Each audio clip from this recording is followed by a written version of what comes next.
비 오는 눈이 내리는 주일날 2023년 세 번째 주일인데 오늘 우리에게 주시는 하나님의 말씀을 함께 하나님을 경외하는 마음으로 받겠습니다. 야고보서 3장 1절 12절입니다. 한 절씩 교독하시고 마지막 절은 합독하겠습니다. 내 형제들아, 너희는 손생된 우리가 더 큰 심판을 받을 줄 알고 손생이 많이 되지 말라.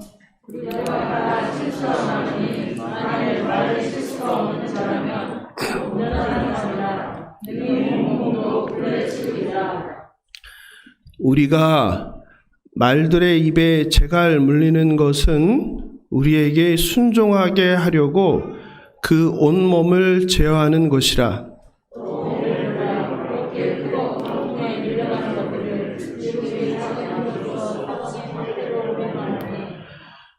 이와 같이 혀도 작은 지체로되 큰 것을 자랑하도다. 보라, 얼마나 작은 불이 얼마나 많은 나무를 태우는가.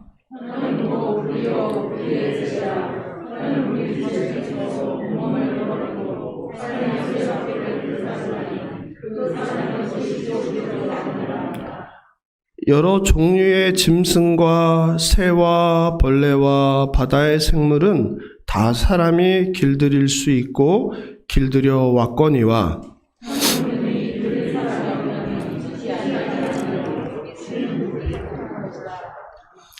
이것으로 우리가 주 아버지를 찬송하고 또 이것으로 하나님의 형상대로 지음을 받은 사람을 저주하나니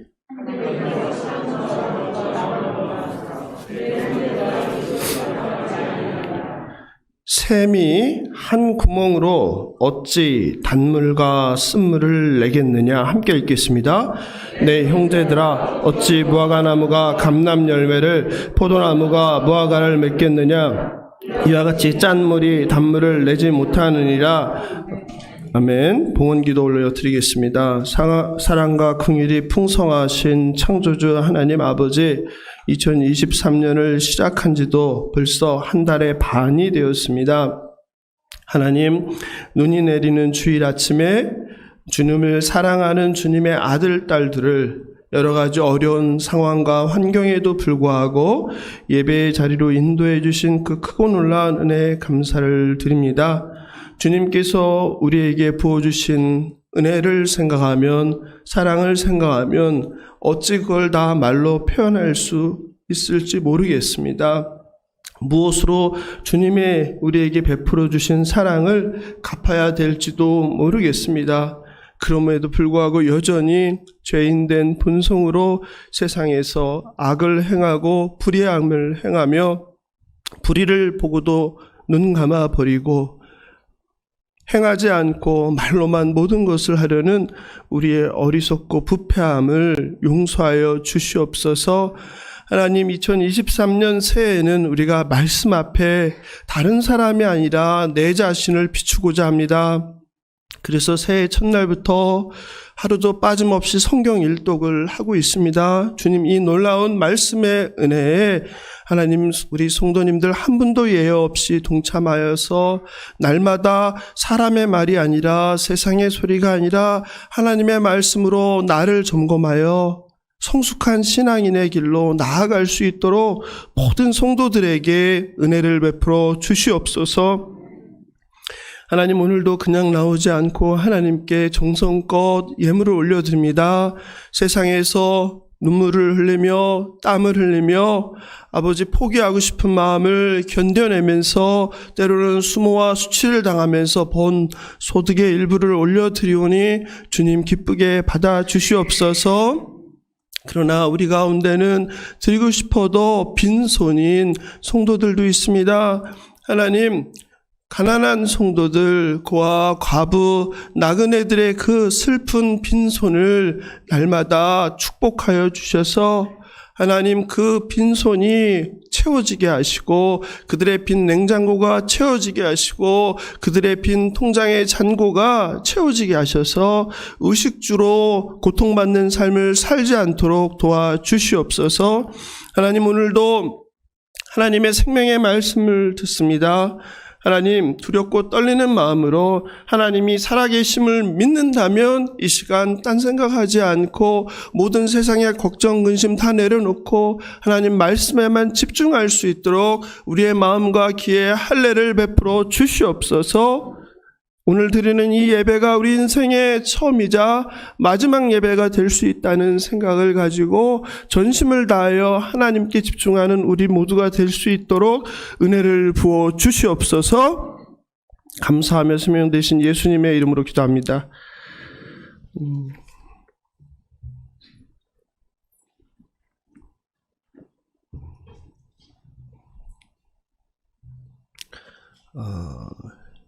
다른 애기 소리가 들려서요. 제가 찬양대 찬양을 듣다가 눈물이 났어요. 다른 애기 소리. 하랑이 말고 다른 애기 소리. 제가 처음으로 태어나서 오랫동안 아픈 것 같아요. 이렇게 제가 원래 몸이 건강한 사람이다 보니까 아프지도 않고 뭐 감기에 걸려도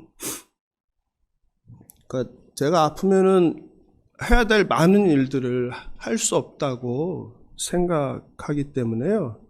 늘 아파서는 안 된다 이런 생각을 갖고 살았어요. 사업할 때도. 그래서 아플 것 같으면 항상 먼저 약을 먹었어요. 예. 그러다 보니까는 하루 이상 아픈 적이 없는데 처음으로 20일 가까이 이렇게 아프다 보니까 묵상을 많이 하게 돼요. 왜 아플까? 그러면서 이제 그런 생각이 들었어요.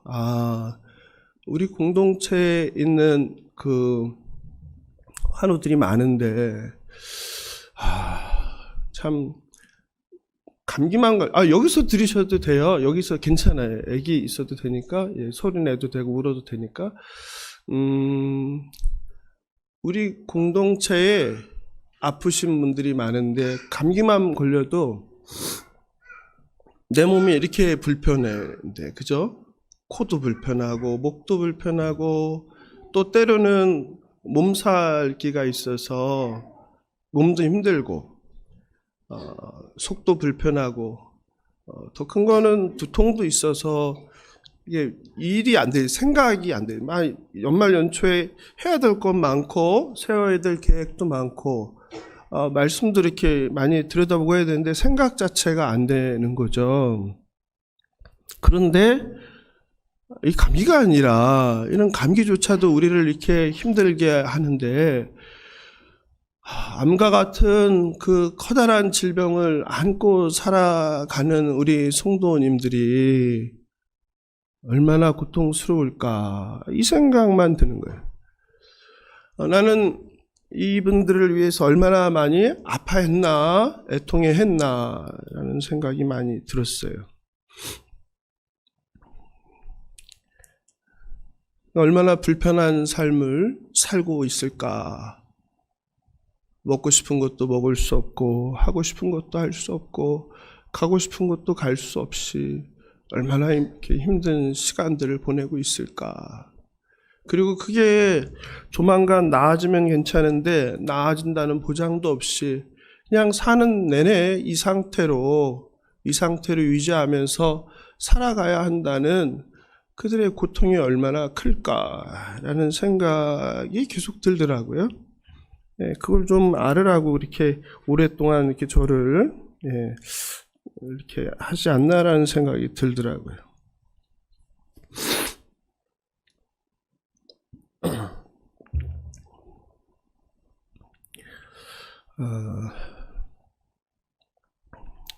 시인 박준의 운다고 달라지는 일은 아무것도 없겠지만이라는 에세이집이 있습니다. 화면에 잘 나오네요. 뭐 읽어보신 분도 계시겠지만 그 책에 나오는 글 하나를 제가 짧은 몇 문장을 소개하려고 합니다. 나는 타인에게 별 생각 없이 건넨 말이 그들에게 남긴 유언이 될 수 있다고 믿는다. 그래서 같은 말이라도 조금 따뜻하고 예쁘게 하려 노력하는 편이다. 말은 사람의 입에서 태어났다가 사람의 귀에서 죽는다. 하지만 어떤 말들은 죽지 않고 사람의 마음속으로 들어가 살아남는다. 시인의 말처럼 사람의 말은 사람의 입에서 태어났다가 사람의 귀에서 죽기도 합니다. 그러나 어떤 말은 죽지 않고 사람의 마음속으로 들어가 살아남습니다. 그리고 그 살아남은 말이 그 사람을 죽이기도 하고 살리기도 합니다. 폭력은 사람의 몸에 상처를 냅니다. 그런데 폭언은 마음의 상처를 냅니다. 몸에 난 상처는 시간이 지나면 아물어 눈에 보이지도 않게 되기도 합니다. 그러나 마음에 난 상처는 눈에 보이지 않지만 시간이 지나도 아물지 않는 경우가 있습니다. 오히려 상처를 날마다 곱씹으면서 상처가 깊어지기도 합니다. 그래서 마음의 상처가 자라 골마 몸의 질병이 되기도 하며 사람을 영적으로 죽이기도 합니다. 2019년 유명한 걸그룹 카라의 구하라라는 어린 가수가 악성 댓글로 우울증을 앓으며 고통을 받다 세상을 떠나는 일도 있었습니다.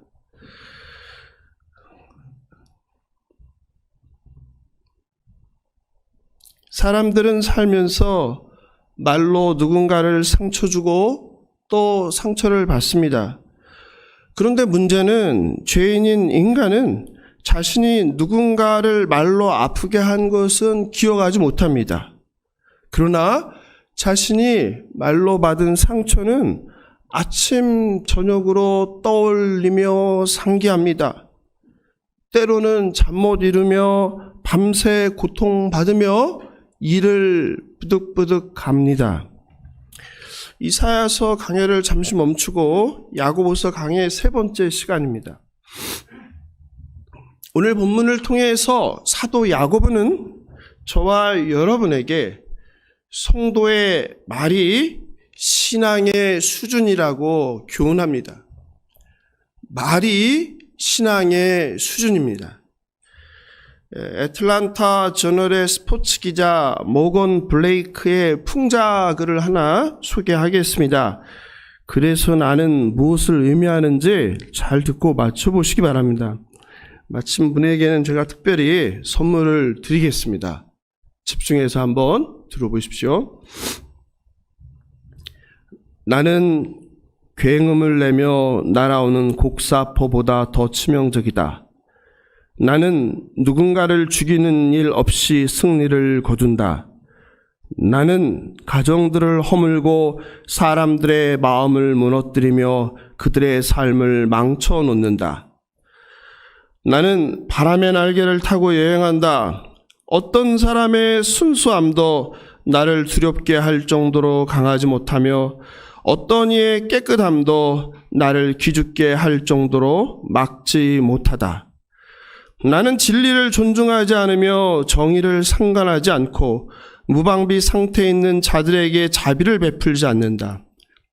내 희생자들은 바닷가의 모래알처럼 무수하며 그만큼 순수한 이들일 경우가 많다. 나는 어떤 일도 잊지 않으며 거의 용서를 베푸는 법이 없다. 사랑하는 성도 여러분, 여기서 말하는 나는 누구일까요? 응? 말. 또 다른 분? 예? 폭언. 또 다른 분. 예? 마실? 마리? 아, 마귀. 스포츠 기자가 쓴 거예요. 신앙이 스포츠 기자.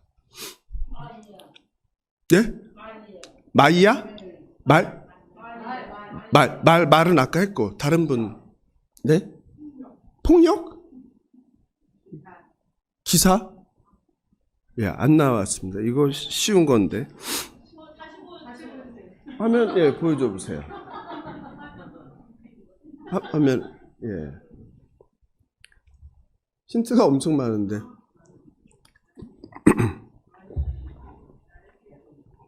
바람의 날개를 타고 여행한다. 바람의 날개를 타고 여행한다. 누구예요? 아, 빙고. 예. 소문입니다. 소문. 박수 한번 쳐주세요, 우리 지휘자님. 이따가 끝나고 제게 오십시오. 바람의 날개를 타고 여행하며 가정과 사람을 무너뜨린다라는 표현이 그 소문의 잔인함을 잘 묘사합니다. 이렇게 근거 없고 사실 확인이 안 된 잘못된 소문은 바람을 타고 날아다니며 바닷가의 모래알처럼 무수히 많은 희생자를 만듭니다. 삶에서 말이 얼마나 중요한지 말과 관련된 속담들도 있습니다. 가는 말이 고와야 오는 말이 곱다. 낱말은 새가 듣고 반말은 쥐가 듣는다. 말 많은 집은 장맛도 쓰다. 못 들어보셨어요? 말 한마디에 천냥빚도 갚는다. 발 없는 말이 천리 간다. 우리 하나님 주신 성경 잠언에도 말과 관련된 말씀이 많습니다. 죽고 사는 것이 혀의 힘에 달렸나니 혀를 쓰기 좋아하는 자는 혀의 열매를 먹으리라. 온순한 혀는 곧 생명나무이지만 패역한 혀는 마음을 상하게 하느니라. 경우에 합당한 말은 아로 새긴 은쟁반의 금사관이라. 미련한 자의 귀에 말하지 말지니 이는 그가 내 지혜로운 말을 업신여길 것임이니라. 선한 말은 꿀송이 같아서 마음에 달고 뼈에 양약이 되느니라. 말이 많으면 허물을 면키 어려우나 그 입술을 제어하는 자는 지혜가 있느니라. 내 입의 말로 내가 얽혔으며 내 입의 말로 인하여 잡히게 되었느니라. 아멘. 참으로 많죠. 탈무드는 사람에게 하나의 입과 두 개의 귀가 있는 것은 말하기보다 듣기를 2배로 하라는 뜻이라고 교훈합니다. 교만한 사람은 들어야 할 때 입을 열고 어리석은 사람은 침묵해야 할 때 입을 연다고 합니다. 사랑하는 성도 여러분, 여러분의 말은 어떠신지요? 사도 야고보는 3장에서 교인들에게 말, 혀의 속성과 문제점을 설교합니다. 먼저 말을 많이 하는 선생들을 경고합니다. 1절입니다. 함께 읽어보겠습니다. 내 형제들아, 너희는 선생된 우리가 더 큰 심판을 받을 줄 알고 선생이 많이 되지 말라. 선생이 되려고 하지 말라는 거예요. 선생은 말을 많이 하니 말을 많이 하는 만큼 실수도 많이 하고 그거에 대한 책임이 따른다는 거예요. 당시에도 많은 사람이 필수적인 도덕적 자질 없이 선생의 지위를 추구했습니다. 이들로 인해 초대교회에는 많은 문제가 있었습니다. 교회 안에도 그렇죠. 늘 가르치려고 드는 사람들, 그죠? 네? 성경을 다른 사람보다 많이 안다고, 교회 나온 지 다른 사람보다 오래됐다고, 나이가 많다는 이유로 틈만 나면 입을 열어서 교훈하려는 사람들, 책임이 따른다는 겁니다. 책임이. 더 큰 심판이 있다. 더 큰 심판이.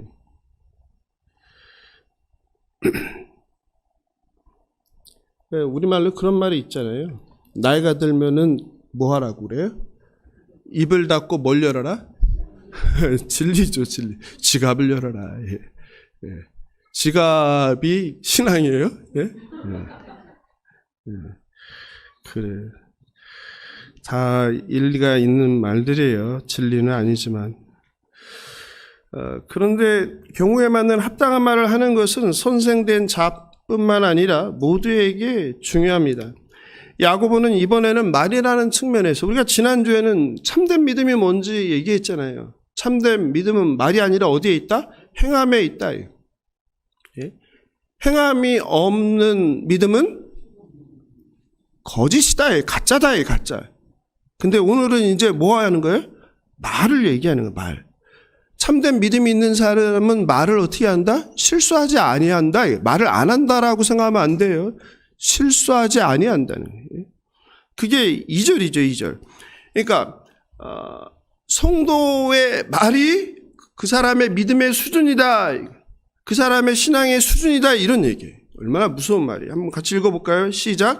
우리가 다 실수가 많으니 만일 말에 실수가 없는 자라면 곧 온전한 사람이라. 온전한 사람, 텔레이오스라는 말. 그죠? 우리 교회의 그 표가 그거 아니에요? 온전케 하는 거. 온전한 사람이 되는 거예요. 텔레이오스. 텔레이오스. 근데 뭐가요? 말이에요, 말이. 그러니까 말에 실수가 많으면 온전한 사람이 아니라는 거예요. 말에 실수를 하지 않는 사람이 온전한 사람이래요. 이 텔레이오스라는 헬라어는 두 가지 뜻이 있어요. 완전함과 성숙함이라는 뜻인데 본문에서는 완전함보다는 성숙함이라고 하죠. 그죠? 그러니까 성숙한 신앙인은, 성숙한 믿음을 가진 사람은 말의 실수도 적게 한다. 반대로 말의 실수를 많이 한다는 것은 뭐예요? 믿음이 성숙하지 못했다. 예? 신앙이 성숙하지 못했다. 이런 의미겠죠. 야고보는 6절에서 은유법을 사용하여 혀를 표현합니다. 뭐라고 합니까? 혀를? 불이라요. 불. 불의의 세계. 여러분, 이 혀가 불의의 세계라는 거예요. 8절의 표현은 더 기가 막혀요. 같이 볼까요? 8절. 혀는 쉬지 아니하는 악이요 죽이는 독이 가득한 것. 야, 날마다 혀를 소독하고 다녀야 됩니다. 예? 소독약을 공중에 뿌릴 게 아니라 내 혀에 뿌려야 되는 거죠. 쉬지 않은 악이에요. 그러니까 재갈을 물려놔야 돼요. 그죠? 네, 재갈을. 혀 자체가 불의의 세계라는 거예요. 여기서 쉬지 않은이라고 했는데요. 네, 필립스 성경을 보면 쉬지 않은이라고 하지 않고 돌발하기 쉬운이라고 해서 언제나 돌발하기 쉬운. 저는 이게 더 맞는 번역 같아요. 나도 모르게 갑자기 툭 튀어나와서 일 저지르는 거 아니에요. 그죠? 네? 어떤 사람이 뭐 쉬지 않고 계속 혼자 중얼거리고 오면서 뭐 악을 내뿜는 사람이 있겠습니까? 네, 저는 번역상 필립스의 번역에서 맞는 것 같아요. 돌발하기 쉬운. 그러니까 혀는 돌발하기 쉬운 악이요 죽이는 독이 가득하다. 일상의 우리의 언어 생활을 보면 정말 이 혀가 가만히 있지 않아서 여기저기서 사고를 일으킵니다. 대개 인간관계에서 오해, 갈등의 시작이 뭡니까? 바로 그 혀죠. 혀에서 나온 말. 해서는 안 될 말을 하기도 하고요. 상황에 부적절한 말을 하기도 하고요. 가장 심각한 건 사실과 다른 확인 안 된 말하는 거죠. 오해잖아요, 그게. 나의 의도와는 상관없이 어떤 이야기를 들을 때 그것만큼 억울하고 고통스러운 게 없잖아요, 그죠? 다 말 때문입니다. 그런데요, 그런 말을 하는 사람도 문제지만요, 그런 말을 누군가에게 전하는 사람도 문제예요. 이렇게 얘기하죠. 누가 너에 대해서 그러던데 라며, 그렇죠? 상대방을 생각해서 전하는 것 같지만 사실은 그게 아니죠. 갈등과 싸움을 일으키는 거죠. 제가 계속 이야기하지만 하나님의 형상을 지음받은 존재는 정의로운 삶, 진실한 삶, 생명을 존중하는 삶, 화평케 하는 자의 삶을 살아야 되는데 그냥 틈만 나면 전하는 거예요. 어디서 들은 말을 전하는 거예요. 그래서 분란을 야기하는 자, 이거는 마귀가 하는 일이지 성도가 하는 일이 아닙니다. 꼭 기억하시기 바랍니다. 목사들도 다르지 않습니다. 저도 아는 목사님들이 많죠. 그 목사님들마다 제가 가지고 있는 그 관계의 친밀도도 다릅니다. 그러면 제게도 분명히 더 친한 목사가 있고 덜 친한 목사가 있죠. 그런데요, 저는 제 원칙은 하나는 뭐냐면 덜 친한 목사가 더 친한 목사에 대해서 험담할지라도 그 말을 더 친한 목사에게 전하지 않는 것이 제 원칙입니다.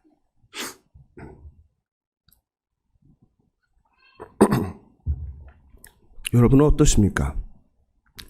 지나온 삶을 돌아보면 예외 없이 누구나 순간적인 감정이나 분노로 때로는 오해로 해서는 안 될 말을 쏟아내고 후회한 적이 있을 것입니다. 6절을 같이 읽어볼까요? 6절 시작.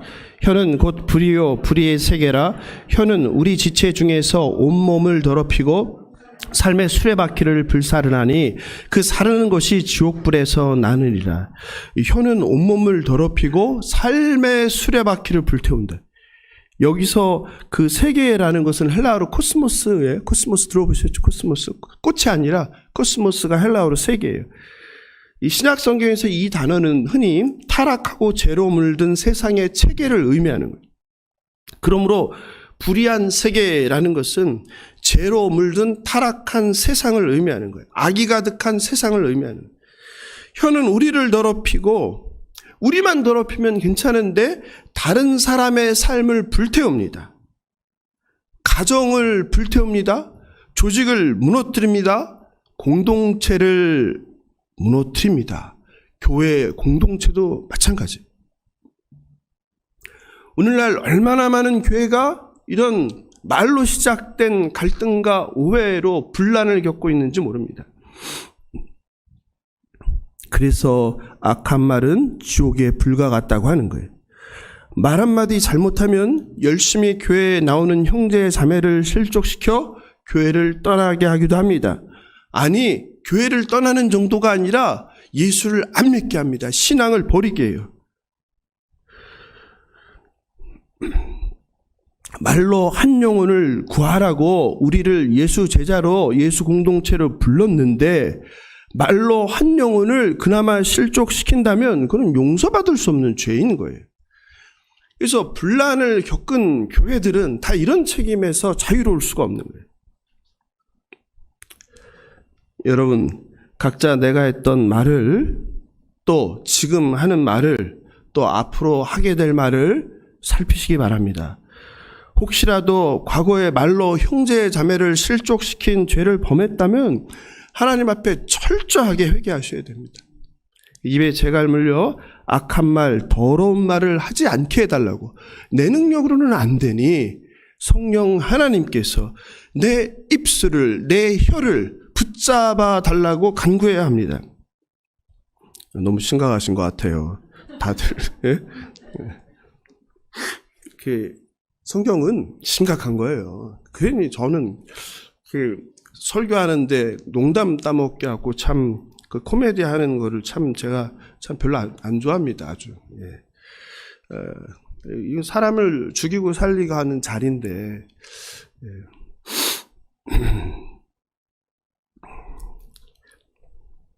특별히 이 공동서신이라는 건요. 제가 지난번에도 얘기했지만 신앙생활을 처음 하는 사람은 뭐 바울서신, 뭐 로마서 이거 많이 읽어보셔야 되겠지만요.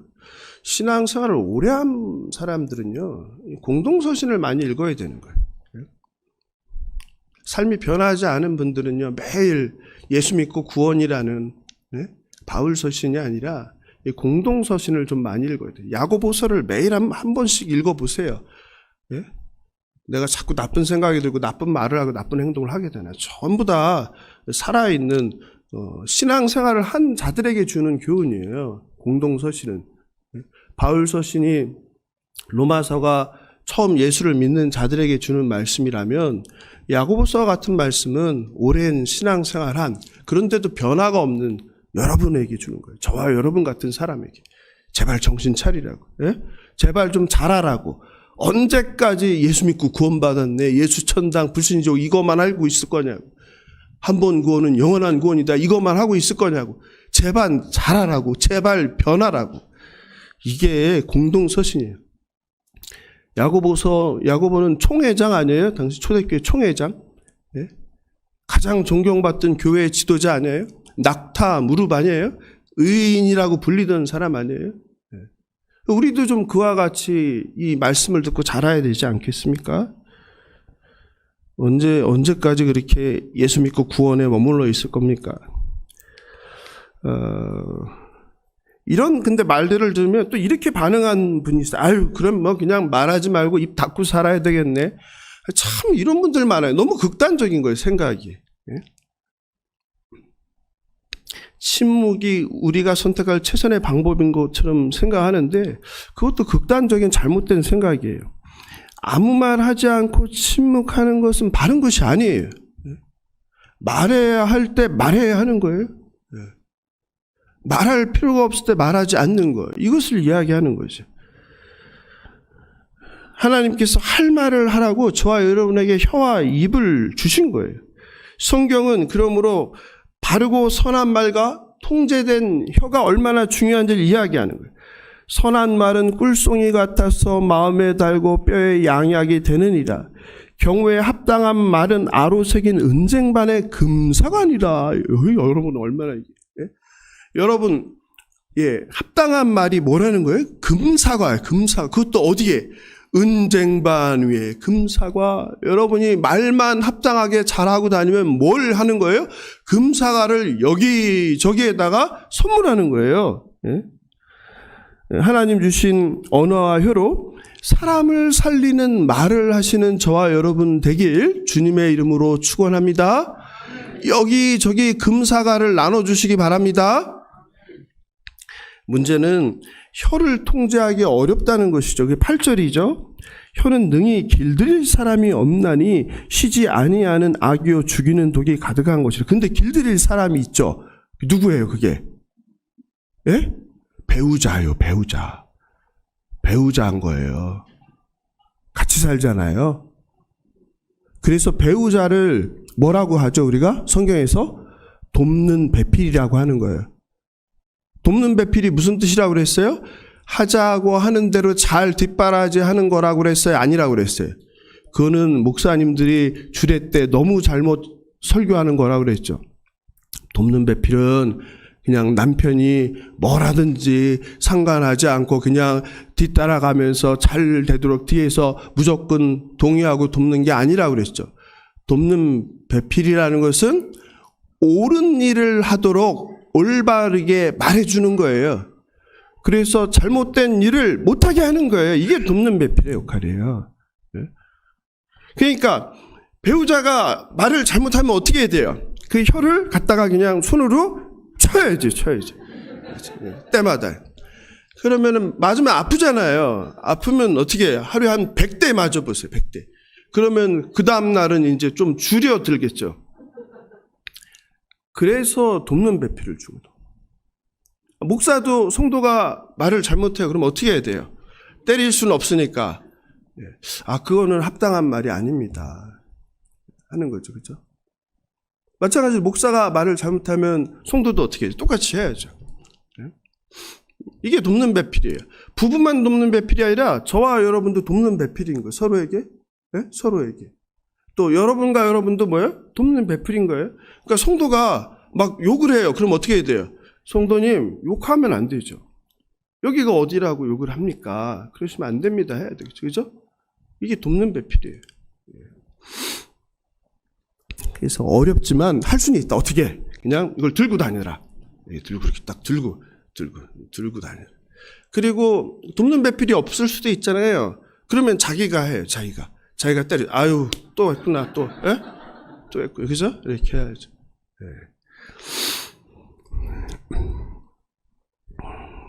칼빈도 얘기를 했는데 혀는 몸의 모든 기관 중에서 가장 제어하기 힘든 기관이다. 우리를 감싸고 있는 세상의 모든 악이 우리 안에 표출되는 통로이다. 야, 멋진 표현이죠. 우리를 감싸고 있는 세상의 모든 악이 표출되는 통로. 그게 혀라는 거예요. 혀. 야고보서 1장 26절에서는 누구든지 스스로 경건하다 생각하며 자기 혀를 재갈 물리지 아니하고 자기 마음을 속이면 이 사람의 경건은 헛것이라. 야. 그러니까 바울과 좀 결이 다른 걸 느껴지죠. 가짜라는 거예요. 경건? 웃기지 말아라. 너는 가짜다라는 거예요. 뭐하면? 혀를 재갈 물리지 아니면 자기 마음을 속이면, 예? 그럼 가짜다. 너의 경고는 가짜다. 암만 네가 기도 많이 하는 척 입으로 엄청나게 예쁜 기도문 대뱉은 즉 너는 가짜다. 이게 가짜다. 예? 혀에 재갈을 물릴 수 있어야 경건이며. 아니 저는 바라옵기는 우리 아기들이 많아져서 제 설교 소리가 안 들리게 되는 날을 제가 기도합니다. 여러분도 그렇게 같이 기도하셔야 돼요. 얼마나 감사한 일이에요. 아기가 둘이 돼서. 혀를 제어하기 위해서 근본 뿌리가 되는 마음이 가장 중요하다는 거예요. 혀가 중요한데 더 중요한 건 뭐다? 그 속에 있는 마음이라는 거예요. 이게 마태복음 12장 34, 35절이죠. 같이 읽어볼까요? 시작. 독사의 안 됐나요? 자막이? 예. 시작. 독사의 자식들아 너희는 악하니 어떻게 선한 말을 할 수 있느냐?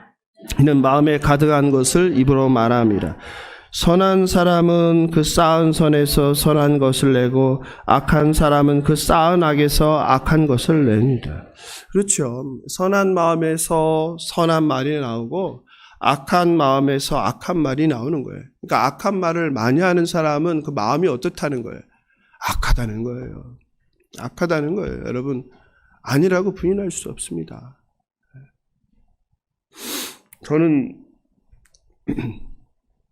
중학교 2학년 때 그런 생각을 했어요. 아, 욕을 하면 안 되겠구나. 그래서 그때부터 이제 중학교 2학년 때부터 이제 욕을 안 하기 시작한 것 같아요. 그렇게 이제 몇 년이에요? 수십 년을 그렇게 이 혀가 습관이 됐잖아요. 그러니까 제가 욕을 하겠어요? 안 하겠어요? 욕을 안 하게 돼요. 이게 안 돼요, 작동이. 작동이 안 됩니다. 안 믿어지죠, 욕을 많이 하셔서. 근데 그렇게 됩니다. 예, 그게 가능해요. 예, 그 훈련, 혀가 훈련하죠, 훈련. 속으로는 하죠. 속으로는 하는데, 근데 혀로는 훈련이 안 된 거죠. 그냥 제일 좀 심한 게 에이. 또 우리 아들 딸에게 또 확인할지 모르시겠네요. 우리가 예수를 믿음으로 우리 안에 성령이 계시면 믿는 대로 행하는 거예요. 또 믿는 대로 말하는 것입니다. 그러니까 한번 늦었다 생각하지 말고 훈련해 보세요. 정말 욕이 나올 때마다 치세요. 치세서 훈련하시면 욕이 많이 줄어들 겁니다. 정말 성숙한 사람은 이제 속에서 나오는 욕도 통제하겠죠. 저는 그 정도까지는 안 되고. 마가복음 7장 15, 16절을 같이 읽어볼까요? 시작. 무엇이든지 밖에서 사람에게로 들어가는 것은 능히 사람을 더럽게 하지 못하되 사람 안에서 나오는 것이 사람을 더럽게 하는 것이. 그렇죠? 예. 우리 속에서 나오는 게 더럽게 하는 거예요. 자기를 더럽게 하고 다른 사람을 더럽게 하고 세상을 더럽게 하고.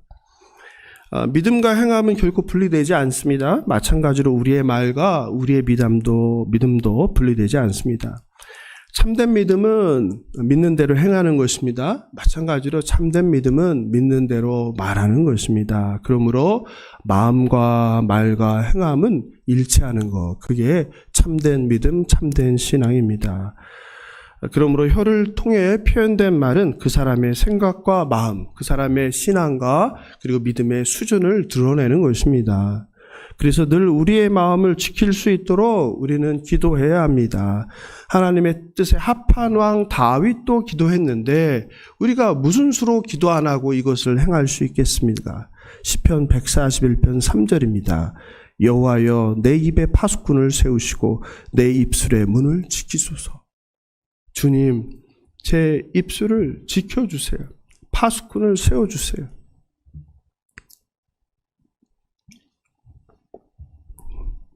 성령 충만함으로 우리의 마음을 선하게 지키게 해달라고.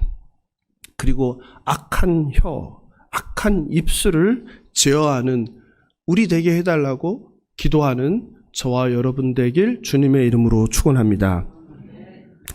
우리의 혀는 매 순간 좋은 말과 나쁜 말 사이에서 방황합니다. 잠깐만 방심하면 본성이 이기적이고 제 뿌리 깊어 혀에서 독을 뿜어내기 쉽습니다. 늘 혀에 재갈을 물려 습을 태우는 불의 말, 비난하는 말, 부정적인 말, 악한 말, 무시와 조롱을 삼가하고 감사와 은혜가 넘치는 축복의 말만 하는 저와 여러분 되길 주님의 이름으로 축원합니다. 9절 10절 같이 볼까요? 9절 10절. 이것으로 우리가 주 아버지를 찬송하고 또 이것으로 하나님의 형상대로 지음을 받은 사람을 저주하나니 한 입에서 찬송과 저주가 나오는도다. 내 형제들아 이것이 마땅하지 아니하니라. 여러분 한 입에서 두 가지가 나오죠. 그죠? 이걸 뭐라고 하는 거예요? 이걸 위선이라고 하는 거예요. 위선. 그래서 오늘날 그리스도인은 위선이라는 거예요. 세상 사람들이 제일 싫어하는 거예요. 제일 거룩한 척, 착한 척, 정직한 척은 다 하면서 뒤로는 호박씨 덕가하는 존재들. 이게 오늘날 그리스도인들이에요. 세상 사람들이 보는 가증한 존재들이죠. 정직하지도 않고 거룩하지도 않고 구별되지도 않고. 이 야고보는 바로 이걸 지적하는 거예요. 찬송과 저주가 나온다? 이것은 그럴 수 없느니라 이 말이에요. 그럴 수 없다는 거예요. 하나님을 경외한다며 하나님이 지금 여기 살아 계신다며 하나님이 동행한다며 뭐 힘들 때만 이거죠. 일상에서 하나님이 존재하지 않죠. 하나님 없는 자와 같은 삶을 살아가잖아요.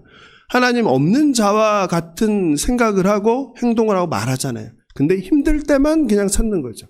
힘들 때만 함께 해주세요. 이렇게. 그러니 전혀 구별된 삶이 드러나지 않죠. 야고보는 이게 잘못이다라요. 잘못이다. 예? 한 입에서 찬송과 저주가 같이 나올 수 없다는 거예요. 예?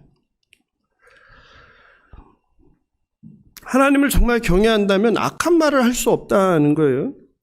하나님을 정말 경외한다면 진실하지 않은 말을 할 수 없다는 거예요. 여러분 거짓말 제가 계속 얘기하는데요. 성도는 거짓말하면 안 되는 거예요. 세상은 우리에게 교훈하죠. 거짓말하지 않고 어떻게 살아? 근데 성도는 그렇게 해야 되는 거예요. 그래서 손해보는 거잖아요. 편법을 동원하지 않고 거짓말하지 않고 살을 내니까 그냥 편법을 하면 다 넘어가는 것들이 넘어가지지 않으니까 손해보는 거예요. 예? 그래야 구별이 되죠. 그러지 않고 세상 사람 똑같이 편법을 쓰고 거짓말하고 적당히 은근슬쩍 타협하면서 살면 어떻게 구별이 돼요?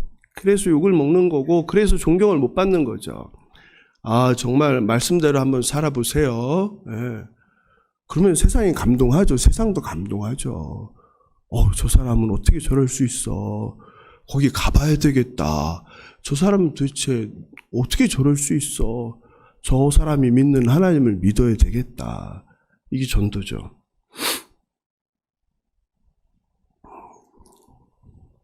더 심각해진 것 같아요. 네. 근데 심각해지셔야죠. 네. 참된 믿음의 소유자라면 그의 말과 행동도 일치하는 거예요. 참 예수 믿는 게 어려운 겁니다. 여러분 간단한 게 아니에요. 근데 그냥 한국에서는 그 구원을 값싼 교리를 가르쳐서 예수 믿고 천국으로 그냥 막 뿌려버린 거죠. 뿌린 건 좋죠. 왔으면 제대로 가르쳐야 되는데 계속 그렇게 가르치는 거죠. 예수 믿으면 다 잘 된다고. 잘 되긴 뭐가 잘 돼요. 네? 네.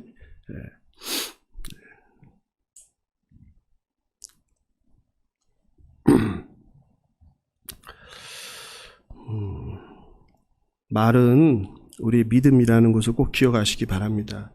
말은 우리의 신앙 인격입니다. 계속해서 야고보는 혀의 이중성을 짠물 단물로 비유를 들어 설명하죠.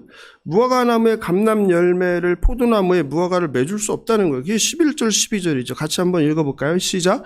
샘이 한 구멍으로 어찌 단물과 쓴물을 내겠느냐? 내 형제들아 어찌 무화과나무가 감람 열매를 포도나무가 무화과를 맺겠느냐?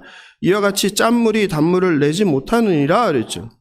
행함이 없는 믿음이 가짜이듯이 경건한 성도라면 혀를 통해 악한 말이 결코 나올 수 없다는 거죠.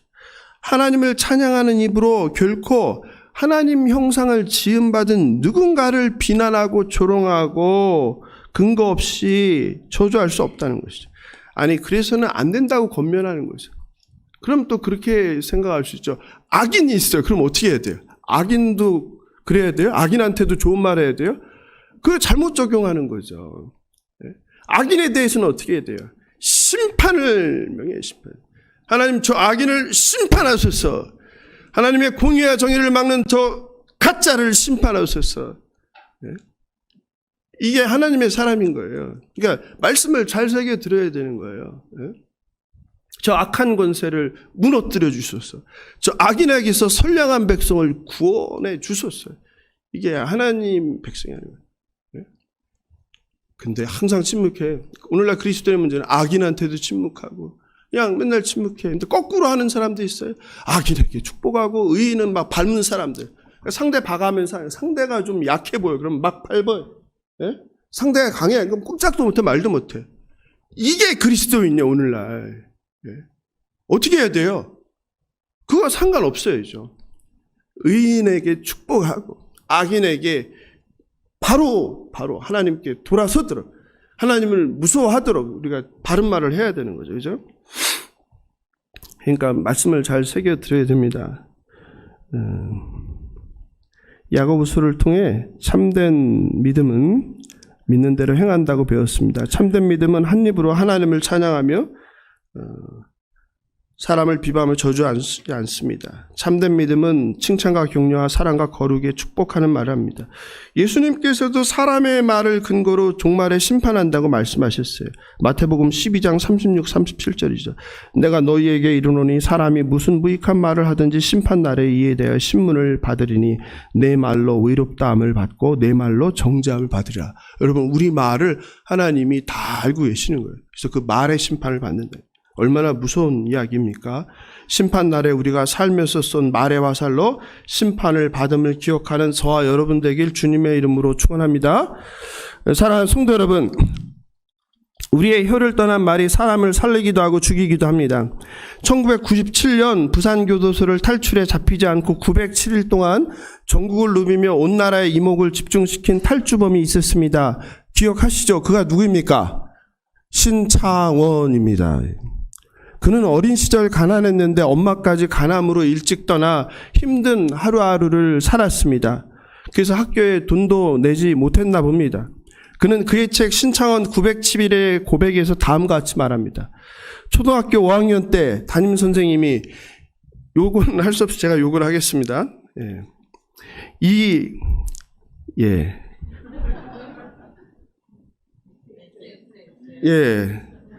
야, 돈 안 가져왔는데 못하러 학교와 빨리 꺼져. 그 책에 나오는 말이에요. 그때부터 내 안에 악마가 자라기 시작했다. 그 어린 나이에 그 말로 인해서 악마가 자라기 시작했다.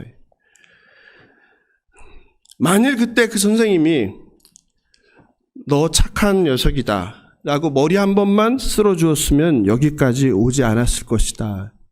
신창원의 고백입니다. 어린 5학년 가난한 소년에게 담임선생님이 뱉은 독이 가득한 말이 한 인생을 평생 범죄자로 살고 감옥에서 보내게 만들었습니다. 혀는 그냥 화살이 아니라 악이 묻은 독화살입니다. 내 입에서 쏜 독화살이 누군가를 죽일 수 있고 누군가를 범죄자로 만들 수 있다는 것을 꼭 기억하십시오. 반대로 나의 따뜻한 위로의 말, 격려의 말이 죽어가는 누군가를 살릴 수 있다는 것도 기억하시기 바랍니다. 얼마 전 끝난 2022년 카타르 월드컵에서 아르헨티나가 우승을 했습니다. 그리고 노장인 35세의 메시가 주인공이 되었습니다. 메시와 아르헨티나 국가대표팀의 이런 영광은 오래전 한 선생님이 메시에게 보낸 편지의 결과입니다. 사실 세계 최고의 축구선수였던 메시가 아르헨티나 국가대표팀으로 나가기만 하면 제대로 실력을 보여주지 못했습니다. 그리고 아르헨티나는 번번이 기대와 달리 월드컵에서 형편없는 성적을 거두었습니다. 메시에 대한 기대가 큰 만큼 메시에게 국민들의 비난이 쏟아졌고 2016년 메시는 죄책감과 많은 사람들의 비난 때문에 자포자기 상태에서 대표팀 은퇴를 선언했습니다. 이때 그의 조국 아르헨티나의 작은 시골 마을 초등학교 여선생님이 메시에게 편지를 보냈습니다. 그리고 메시는 6주 만에 대표팀 복귀를 선언했습니다. 그 결과 지난해 2022년 카타르 월드컵에서 아르헨티나가 우승을 하고 메시가 그 주인공이 될 수 있었습니다. 초등학교 선생님이 메시에게 보낸 편지를 소개합니다. 리오넬 메시에게, 당신은 아마 이 편지를 읽지 않겠죠. 하지만 저는 오늘 축구팬이 아닌 한 사람의 교사로서 당신에게 편지를 씁니다. 저는 비록 교사지만 아무리 노력해도 저를 향한 아이들의 존경심은 아이들이 당신을 좋아하는 마음에 미치지 못합니다. 그만큼 아이들은 당신을 사랑하고 있습니다. 그런데 아이들이 지금 영웅이 포기하는 모습을 보게 됐습니다. 당신을 지치게 만든 일부 아르헨티나인들의 어두운 면을 저도 압니다. 그러나 대표팀 은퇴는 당신을 욕하고 깎아내리는 이들에게 굴복하는 것이나 다름없습니다. 그들처럼 승리에만 가치를 두고 패배를 통해 성장하는 것을 무시하는 어리석음에 넘어가지 않았으면 합니다. 아이들에게 이기는 것만이 우선이고 유일한 가치라는 선례를 남겨선 안 됩니다. 아르헨티나의 어린 아이들이 인생의 목적은 다른 누군가를 행복하게 해야만 한다는 생각을 하게 해서는 안 됩니다. 당신이 어린 시절부터 어떤 어려움을 이겨내며 오늘의 메시가 되었는지 잘 압니다. 성장 호르몬 결핍이라는 희귀병을 앓은 당신이 어린 나이에 고통스러운 주사를 얼마나 맞으며 자랐는지 우리 모두가 알고 있습니다. 지금 당신이 은퇴하면 이 나라 아이들은 당신에게 배웠던 노력의 가치를 더 이상 배우지 못할 것입니다. 지금 당신처럼 졌다는 이유만으로 포기한다면 오늘도 하루하루를 어렵게 살아가는 이 나라의 많은 사람들은 인생의 가치를 잃어버릴 수 있습니다. 저는 학생들에게 당신을 얘기할 때 당신이 얼마나 멋지게 축구를 하는지 얘기하지 않습니다. 프리킥으로 단 한 골을 넣기 위해 당신이 같은 장면을 수천 번이나 연습한다는 사실을 알려줍니다. 당신은 아르헨티나 대표팀 유니폼을 벗어서는 안 됩니다. 모든 팬들이 당신에게 승리와 우승만을, 트로피와 메달만 바라는 게 아니라는 사실을 알아야 합니다. 제발 우리 아이들에게 2위는 패배라고, 경기에서 지는 것이 영광을 잃게 되는 일이라는 선례를 남기지 말아주세요. 진정한 영웅은 패했을 때 포기하지 않는다라고 생각합니다. 진정한 영웅이라면 이길 때는 같이 이기고 질 때도 혼자가 아니라는 진리를 알려줘야 합니다. 당신이 우리나라를 대표할 때만큼은 리오넬 메시가 아닌 아르헨티나 그 자체라는 마음으로 대표팀에 남아줬으면 합니다. 결과에 관계없이 사랑하는 일을 해서 행복할 수 있다면 그게 가장 위대한 우승이라는 사실을 보여주세요. 진심을 담아 비알레 초등학교 교사 요하나 폭스. 어떻습니까? 말씀을 마무리합니다. 사랑하는 성도 여러분,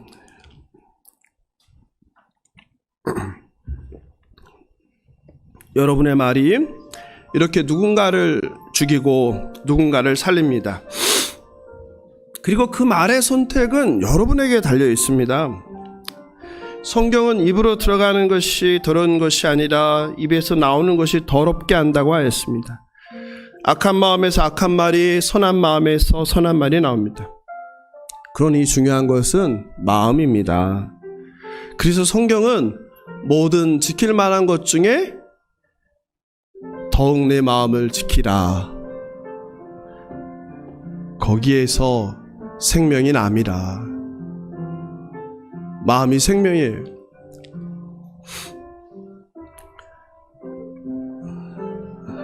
지금까지 말로 몇 명을 죽이셨나요? 지금까지 말로 몇 사람을 살리셨습니까?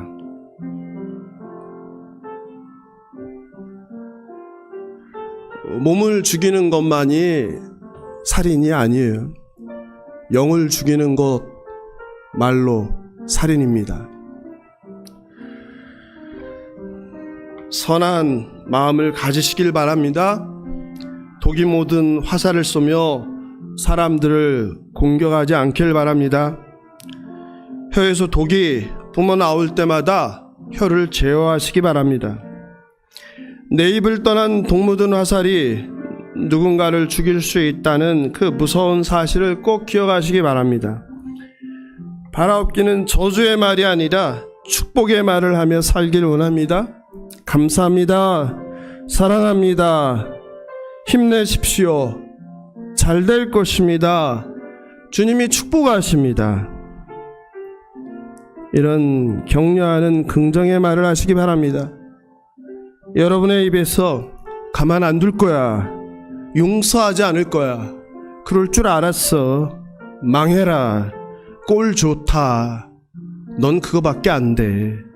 나 같은 부정적인 말, 시기의 말, 비방의 말을 멈추시기 바랍니다. 말하기 전 잠깐 멈춰 생각해 보시기 바랍니다. 내가 듣기 싫은 말은 상대방도 듣기 싫은 거예요. 마지막으로 이혜인 시인의 산문집 꽃삽 중에 나오는 매일 우리가 하는 말은 이란 시를 소개합니다. 매일 우리가 하는 말은 이혜인. 매일 우리가 하는 말은 역겨운 냄새가 아닌 향기로운 말로 향기로운 여운을 남기게 하소서. 우리의 모든 말들이 이웃의 가슴에 꽂히는 기쁨의 꽃이 되고 평화의 노래가 되어 세상이 조금씩 더 밝아지게 하소서. 누구에게도 도움이 될 리 없는 험담과 헛된 소문을 실어 나르지 않는 깨끗한 마음으로 깨끗한 말을 하게 하소서. 늘 상대방의 입장을 헤아리는 사랑의 마음으로 사랑의 말을 하게 하시고 남의 나쁜 점보다는 좋은 점을 먼저 보는 긍정적인 마음으로 긍정적인 말을 하게 하소서. 매일 정성껏 물을 주어 한 포기의 난을 가꾸듯 침묵과 기도의 샘에서 길어 올린 지혜의 맑은 물로 우리의 말씨를 가다듬게 하소서. 겸손의 그윽한 향기 그 안에 스며들게 하소서. 사랑하는 성도 여러분, 2023년 예수사랑교회 모든 성도님들의 혀와 입술에 혁명이 일어나길 바랍니다. 여러분의 마음과 생각에 혁명이 일어나길 바랍니다. 부정의 말에서 긍정의 말로, 저주의 말에서 축복의 말로, 절망과 실망의 말에서 희망의 말로, 불평과 불만의 말에서 감사와 기쁨의 말로, 사람을 죽이는 말이 아니라 한 영혼을 살리는 말로 차고 넘치길 예수님의 이름으로 축원합니다. 여러분의 혀를 떠난 생명의 말이 한 영혼을 주님께 인도하는 살아있는 말씀이 되길 주님의 이름으로 축원합니다. 오늘 말씀 생각하면서 잠시 기도하면 좋겠습니다. 하나님을 찬양하는 입으로 사람을 저주하지 않게 하소서. 근거 없는 소문을 내지 않게 하소서. 상대방의 진위를 확인하지 않고 지레 짐작하지 않게 하소서.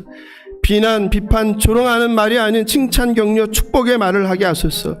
무엇보다 악한 생각, 악한 마음을 정결케 하여 주시옵소서. 죽이는 말이 아니라 살리는 생명의 말을 전하는 우리 되게 하여 주시옵소서. 주님의 이름 한번 부르고 기도하겠습니다. 주여!